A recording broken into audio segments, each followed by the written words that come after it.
on va s'intéresser dans cette vidéo à la notion de probabilité conditionnelle et donc on va donner une définition de celle-ci. Donc j'ai pris un premier exemple où on donne la répartition des élèves d'une classe selon le sexe, c'est-à-dire s'ils sont garçons ou filles, ou selon s'ils sont germanistes ou pas. Soit ils font allemand, soit ils ne font pas allemand. Donc voici le tableau qui donne la répartition de cette classe avec à l'intersection les personnes qui font allemand et qui sont des garçons. Par exemple, il y en a 5. Ici, il y a 6 filles qui ne font pas allemand. Voilà. Et par exemple, les 14 correspondent au total des filles. Et le 17 au total de ceux qui ne font pas allemand. Voilà pour l'explication du tableau. Donc, je m'intéresse à cette classe et je choisis un élève au hasard. Donc, on va le mettre ici. Choix d'un élève au hasard. Parmi les 30 qui sont présents dans cette classe. Je m'intéresse à l'événement A. La personne choisie est un garçon. Donc ça, c'est pas très compliqué. La probabilité de choisir un garçon parmi les 30, eh bien, elle est de 16 sur 30, puisqu'il y a 16 garçons et qu'il y a 30 élèves au total. Donc je simplifie, ça me fait 8 sur 15. Alors je m'intéresse à un autre événement. La personne est germaniste. C'est-à-dire qu'elle fait partie de ceux qui apprennent l'allemand. Donc pareil, la probabilité de B, elle n'est pas très compliquée à calculer. Il y a 13 germanistes sur un total de 30 élèves, ce qui nous fait une probabilité de 13 trentièmes. Alors maintenant, je m'intéresse à quelque chose d'un petit peu plus spécifique. J'ai toujours choisi un élève au hasard parmi les 30, sauf que j'ai une information sur le résultat. Donc on sait que l'élève choisi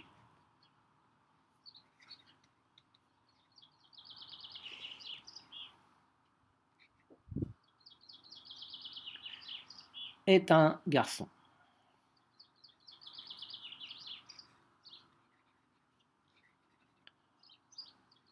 D'accord. J'ai choisi un élève au hasard et je sais que cette personne qui a été choisie, c'est un garçon. Et je m'intéresse cette fois-ci à l'événement que je vais noter B sachant A, qui est la personne choisie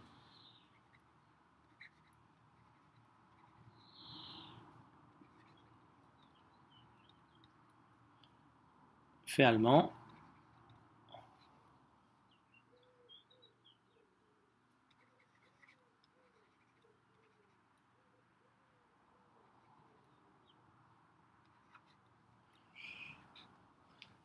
Et pourquoi j'ai noté B/A? Puisque je sais déjà que c'est un garçon.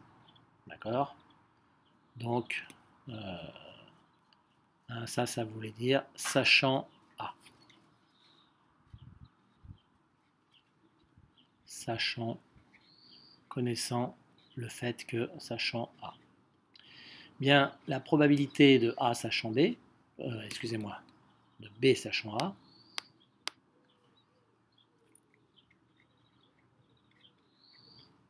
qu'on note aussi parfois probabilité de B avec en indice l'événement dont on connaît la réalisation.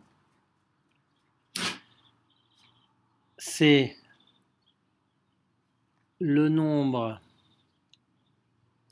de personnes qui font allemand parmi les garçons, c'est-à-dire 5 sur 16.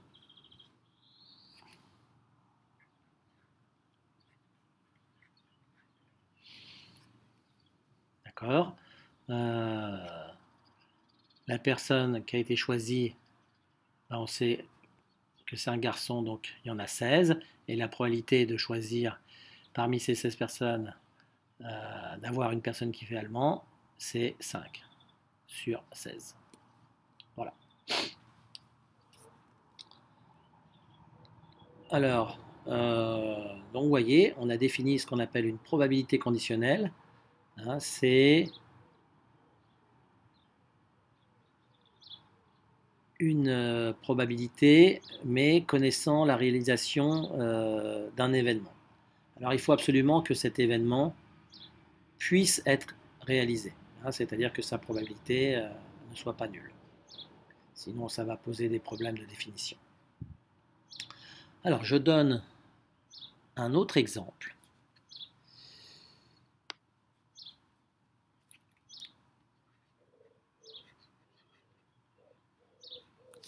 Qui vous sera peut-être un petit peu plus familier. Donc je m'intéresse au lancer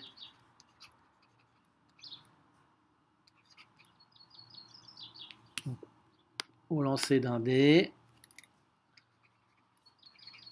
qui est supposé équilibré et qui est tout à fait classique, c'est-à-dire qui a 6 faces, numérotées de 1 à 6. Et donc je m'intéresse aux deux événements. L'événement A, le résultat obtenu vaut 2, ou bien la probabilité de B, le résultat est pair. Donc on peut rapidement calculer la probabilité de A et de B. Donc P de A, c'est 1 sur 6, puisqu'il n'y a que... pour que cet événement soit réalisé, il faut tomber sur 2 et qu'il y a 6 possibilités. Et la probabilité de B, eh bien, c'est la probabilité que le nombre soit pair, c'est-à-dire 2, 4, 6, et c'est tout, sur les 6 possibilités, c'est-à-dire 3 sur 6, c'est-à-dire 1 demi. Alors, je peux m'intéresser aussi à l'événement A sachant B, c'est-à-dire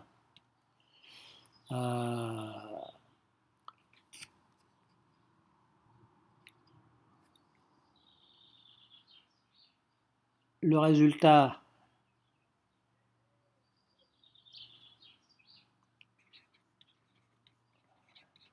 vaut 2.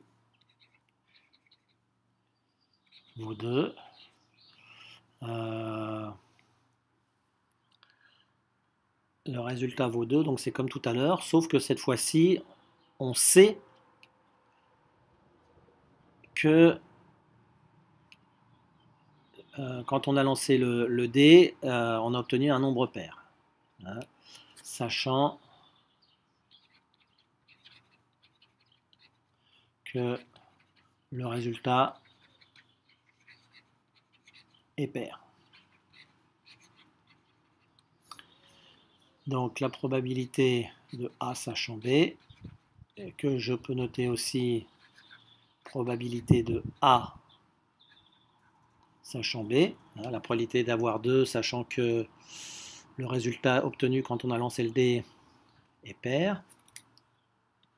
Eh bien, on a une possibilité, la face obtenue vaut 2, sur le nombre total de faces qui permettent d'obtenir un nombre pair, c'est-à-dire 3. Voilà, un tiers. Bon, eh bien on va donc un deuxième exemple. Hein, un deuxième exemple.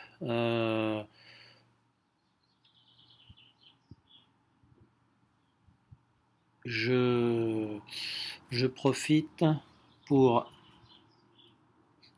faire une petite remarque. Par exemple, si je m'intéresse à la probabilité de B sachant A, donc cette fois-ci c'est la probabilité d'obtenir un nombre pair sachant que le résultat obtenu vaut 2, ben,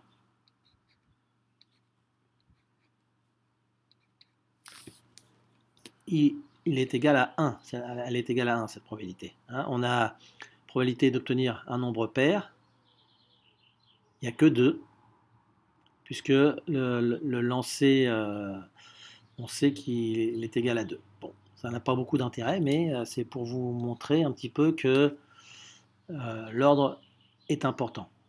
D'accord? Probabilité d'obtenir un nombre pair, sachant que le résultat obtenu vaut 2. Donc c'est bien important de faire la distinction entre A sachant B et B sachant A. Alors je donne la définition. Donc on considère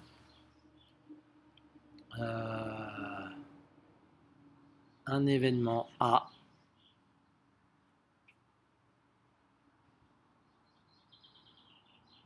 et B, deux événements.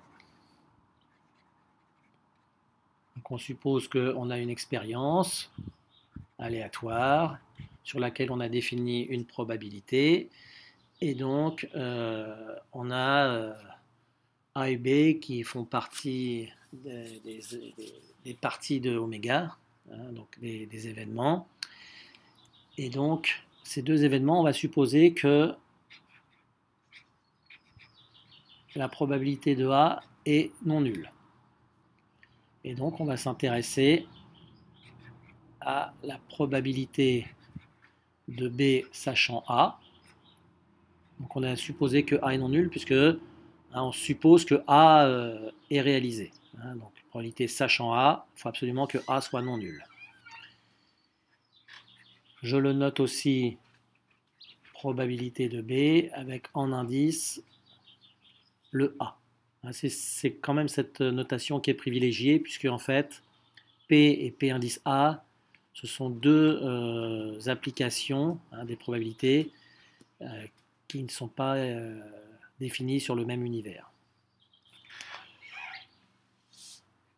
Donc la probabilité de B sachant A, c'est la probabilité de A et B sur la probabilité de A. Et là on comprend pourquoi P de A doit être non nul puisque c'est le quotient et P de A se retrouve au dénominateur. Donc voilà comment on définit la probabilité de B sachant A, P de A inter B sur P de A.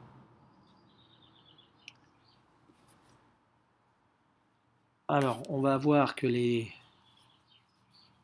deux exemples qu'on a fait permettent de retrouver ces deux résultats. Dans mon exemple 1, donc je vais peut-être le noter en rouge, la probabilité de B inter A ou A inter B, c'est pareil, hein, sur la probabilité de A. Donc B inter A, c'est la personne choisie est un garçon qui est aussi un germaniste. Donc c'est 5.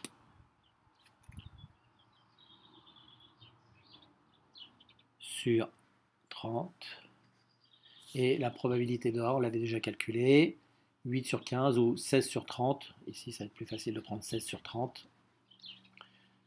Ça se simplifie. Ça donne donc 5 sur 16, comme on avait trouvé précédemment. Et sur le deuxième exemple, la probabilité de A sachant B, donc c'est la probabilité de A et B sur la probabilité de B, c'est-à-dire A et B, le résultat vaut 2 et le résultat est pair, donc finalement c'est que le résultat vaut 2, donc c'est 1/6. Et la probabilité que le nombre soit pair, on l'avait calculé, c'était 1 demi. Donc 1 sixième sur 1 demi. On récupère bien le 1 tiers qu'on avait trouvé autrement tout à l'heure. Et si je veux faire aussi le calcul de probabilité de B sachant A avec la définition, donc B sachant A, ça fait probabilité de B inter A. Donc B inter A ou A inter B, c'est la même chose. Hein.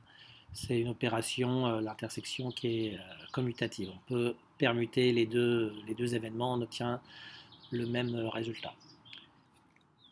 Sur probabilité de A, donc